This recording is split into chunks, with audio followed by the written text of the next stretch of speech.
Mbola eto amin'ny resaka lalam-panorenana ty ihany tsika.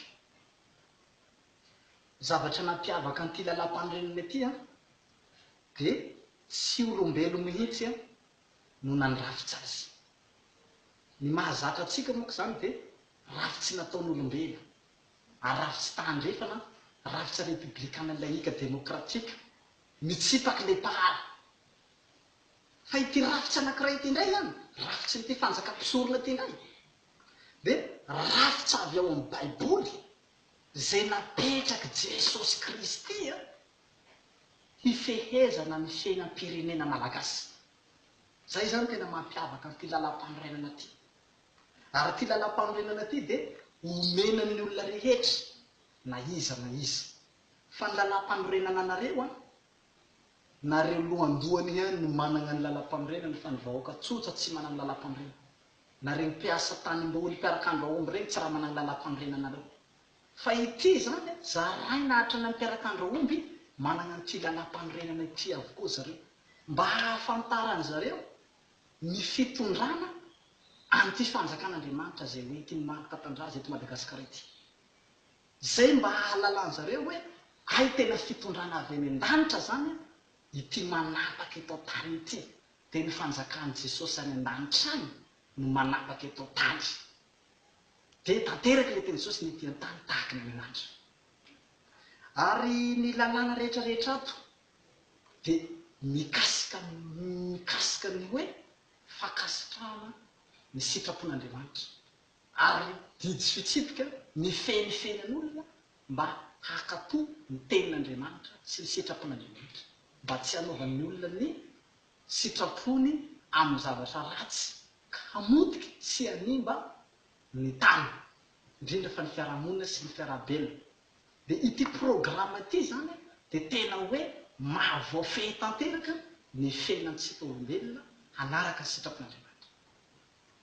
Tsy ty lalam-panorenana ity ihany no efa voahomanao, fa efa misy koa ny code pénal, satria io lalàna code pénal napetraka anareo io any amin'ny tribonaly tsaranareo olona amin'izao fotoana zao io dia rafitsy ny frantsay, rafitsy ny vahiny, lalàna namboaran'ny olombelona hamandrehana vorona mba hampigadrana zay mijaly sy zay mahatra sy zay kely na olo madinika. Fa tsy natao anareo olobe io lalàna namboarinareo io, fa natao ho an'ireo madinika tsy manana. Zay no gadrainareo amin'ny lalàna io. Ary tadidio fa io code pénal namboarinareo olombelo io dia nataonareo tamin'ny teny frantsay, amin'ny teny vahiny, mba amin'izay voafitaka zay tsy mianatra dia lasa manaonao foana izy dia mandika lalàna, dia amin'izay migadragadra fahatany. Fa ty code pénal zay avy any an-danitra nampitondrasana ny marika tandrazy ity dia midika amin'ny fiteny malagasy ofisialy, dia azon'ny olona rehetra vakina sady iainana ary zarazarana isambatan'olona. Fa io code pénal nareo io tsy raha ananan'olona rehetra. Ny mpiarak'andro aomby sy ny mpamboly anana tsy raha manana ny lalàna nareo io, ary tsy mahay mamaky an'io, dia moramora aminareo ny mampigadra azy satria nareo mpamandrika vorona. Ity lalàna zay nampitondrasana avy any an-danitra ity dia teny gasy, dia omenan'ny olona ohatry ny baiboly dia vakina san'andro san'andro, ampianarana san'andro, ampiangonana sy ny karazany, mba hahaizan'ny olona ny fehin'ny tenany hanao ny sitrapon'Andriamanitra, tsy handika ny lalàna zay fitsipika napetraka Andriamanitra.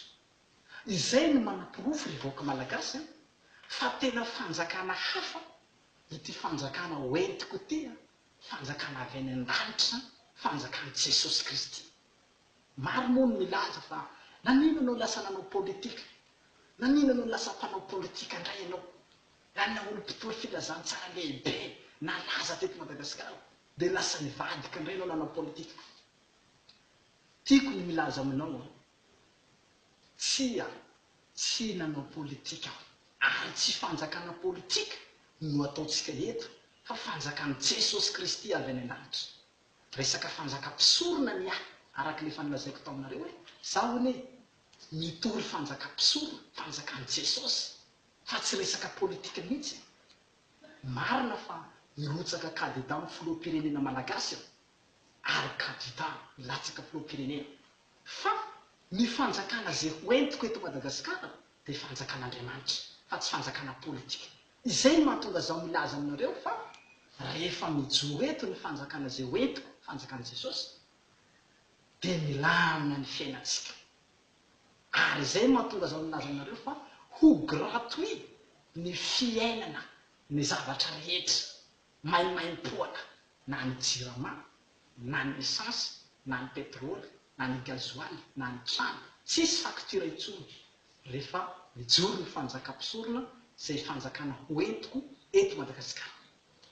Maimaim-poana ny sakafo, zaho ny miantoky ny vary sy ny laoka, hôpitaly maimaim-poana, ekôly maimaim-poana, fiainana maimaim-poana, fizarana tôbily maimaim-poana, fizarana moto maimaim-poana, tsisy zavatra vidina zany intsony.